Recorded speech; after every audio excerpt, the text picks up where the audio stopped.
You're listening to the Fatboy Show on your number one station, RX Radio. I hope you are keeping safe. I hope you're wearing a condom whenever you're in a compromised situation, when you're out there trying to have sex with someone whose HIV status you don't know, and especially if you decide to go to a lodge to enjoy those sexual activities, because the reason you would go to a lodge is why? It's because you would be having sex with someone you're not supposed to be having sex with, someone other than your wife or your husband. So please make sure to get protection. Also think about protection the next time you are at a massage parlor. I know what you're thinking. Why do I need protection? I'm going to have my shoulders rubbed and my back massaged. What's the condom for? Well, as it turns out, the Uganda Aids Commission has gazetted massage parlors as being one of the hotbeds for HIV transmission in Uganda. Olive, aren't you surprised by this? I am not surprised. I've actually had stories of other services being rendered to people that go for massages. So is it that a lot of these massage parlors essentially are brothels in disguise? Most of them, yes. Of course, there are some that are said to be quote-unquote professional. Some uptown ones, like some you can see in places like Acacia, Garden City. So the ones in the higher end malls. Yes.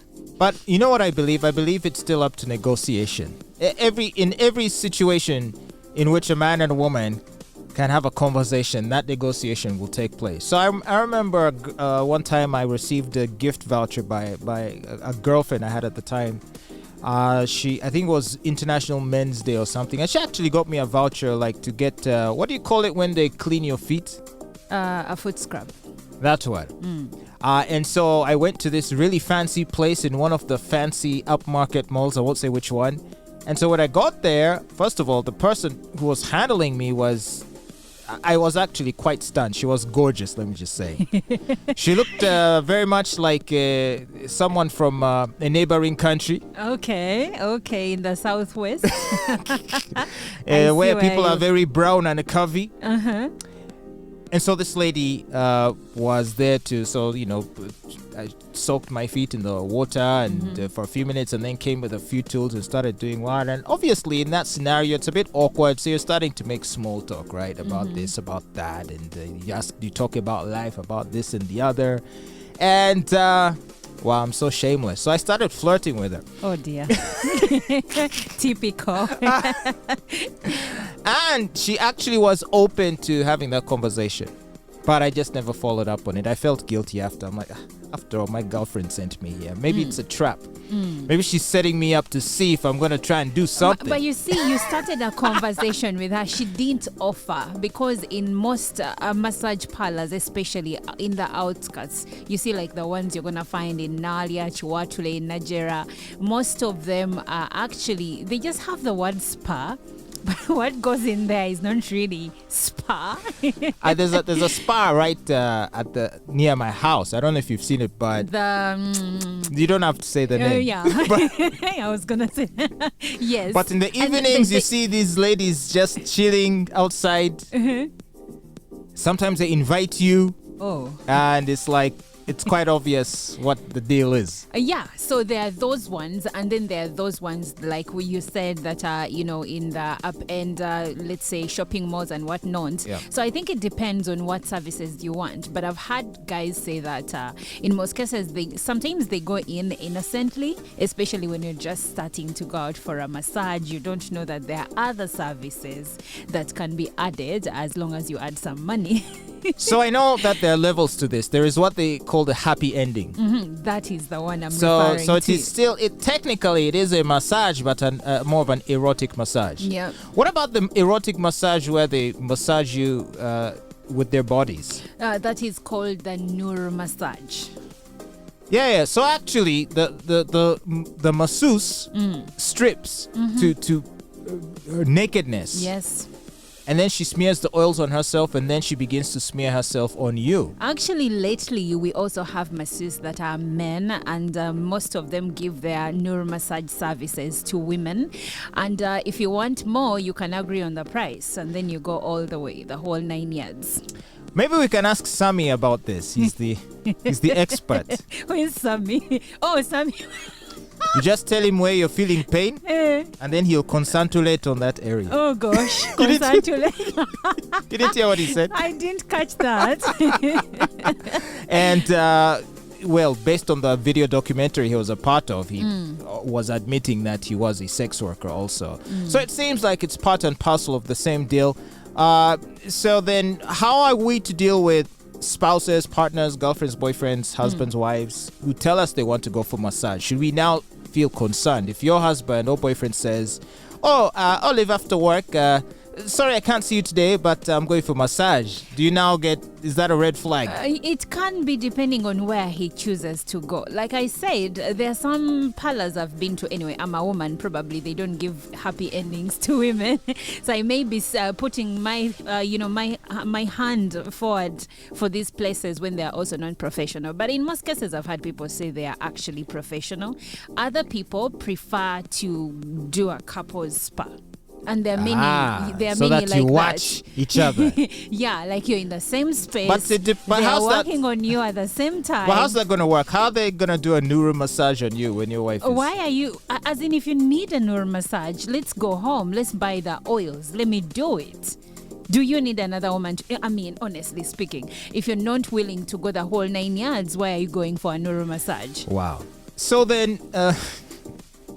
do you think this is going to add some sort of stigma to massage parlors? There is this stigma. Kind of conversation. Because now it's sort of been an open secret, I could say, where people kind of know it but don't really talk about it. Now will it be taken for granted that a massage parlor is essentially a brothel? Oh, they've been talking about it, all right. Actually, maybe we just need to talk more about it because it is a breeding ground for HIV infections, and that is the bigger conversation that needs to be had. So is it because in extending these extracurricular services to these customers, they're also being careless? Or is it in the act of massaging? Is there something about massaging in and of itself that makes one prone to being infected? No, it's not the act of massaging. It's what happens. It's the extra. It's the extra because if let's say you're a guy and you're excited by this happy ending, probably you didn't come in for it, but then you get to learn that it can happen, and you don't know the status of the person working on you, and probably there is no protection, there are no condoms nearby,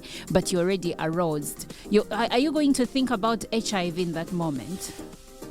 Again, it depends on the specific activities that are taking place. Yeah, because I've heard stories that some people engage in real sexual intercourse. If it's actual intercourse, then for sure. But if it's just sort of genital massage, which is a happy ending. That is okay. That's fairly low risk, isn't it? I think yes, it's low risk, but you see, happy endings I think come in different packages. There is there's extra that massage that is gonna give you the happy ending, and then there is the intercourse. So what are you gonna go for? Because I think different people go for different things. Wow, this is interesting, and unfortunately, this I feel clouds the art of massaging, because people go to school to learn this stuff. Yeah. There's actual professionals, and isn't it unfortunate that now the professionals will be lumped in with these sort of part-time sex workers? And the part-time sex workers are not professionals, so I'm thinking exactly they research. Just rub you like this. They can actually cause you a stroke. I one time saw a story on NTV of this gentleman who said he went for a massage, but apparently I think touched a nerve that was not supposed. I think they squeezed it the wrong way, and he ended up getting some sort of stroke in one of his legs. So he now walks with a limp. He had to go to India for surgery, and it all stemmed from a massage. A massage gone wrong. Yeah. So if you must do a massage, because I think massages are good, really. After the feeling you get, I need one badly. My left shoulder is finished. Exactly. So the feeling you get after the massage is actually great for your body. But you just need to do your research and find out where it is safe, where to go, and they won't give you happy endings. But then they normally ask if you need the happy ending, so you have a right to say no or yes. And you start negotiating from there. But you see, if they offer the happy ending and the chick, like the lady who scrubbed Fatboy's feet, is gorgeous, what are the odds that you're gonna say no? I don't know, but anyway, we shall never know because I was struck by my conscience halfway through the conversation. Imagine you give this guy and also, a voucher to go, be pampered, and he's flirting with the chick working on him. I'm like, this is a trap. She's trying to trap me. They've probably already discussed. And by the way, if the guy vibes you, tell me, okay? So that's what I thought. So I backed off. And how about the guys that go to the salon to cut their hair, and after there is that aftershave massage? Meanwhile, the chick massaging your head is wearing a low-cut top and her bosom is showing. Oh, yeah. Your head is in. You've seen the videos of men just resting their heads on the bosom of these beautiful ladies, and they go to sleep now. And they'll do this like after work. Maybe they'll after a long day to get a haircut before going home, and I can easily see that leading to scandals. Something else. So really, either way, we don't win. It's these men to take care of themselves, but also you, our listener, to take care of yourself and take precautions, because unlike in the 90s when we would see someone and you look at a person and say, by the way, that person is HIV positive, today you can't. I could be here looking this nice, and you don't know my status, and there are many young women looking that good, and even men, and you cannot check them by just looking at them and be like, that's Nyash. There is no way she's sick.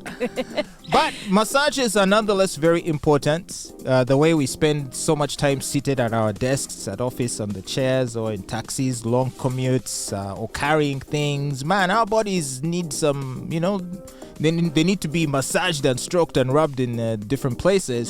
So this is not to say, therefore, be wary of massage parlors, but rather just try and be more thoughtful about how you conduct yourself once you go there. That's true. In case offers are made to you, understand the risks. Okay? Yeah. And stay safe. Keep listening to The Fatboy Show on RX Radio.